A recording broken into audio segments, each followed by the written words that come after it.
రియా ఒక సాధారణ గృహిణి. సూర్యుడు ఉదయించకముందే ఆమె రోజు మొదలవుతుంది. ఇంటి పని, వంట, పిల్లల సంరక్షణ, ఇల్లు సర్దగం ఇవన్నీ ఆమె జీవితంలో భాగమే. ఆమె భర్త రఘు తరచూ అనేవాడు, "నువ్వు ఇంట్లోనే ఉంటావు కదా, నీకేమంత కష్టం?" ఆ మాటలు రియాకు చాలా బాధనిచ్చేవి.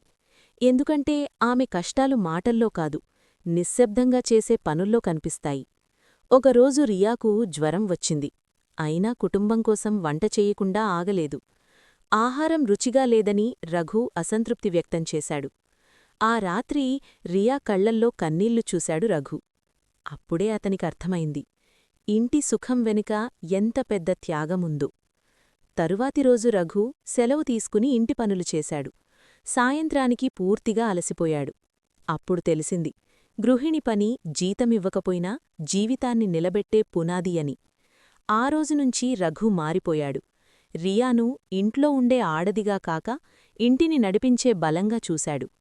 నైతికం: గృహిణి కష్టం కనిపించకపోయినా అది కుటుంబానికి పునాది. గౌరవం, అర్థం చేసుకోవడమే నిజమైన ప్రేమ.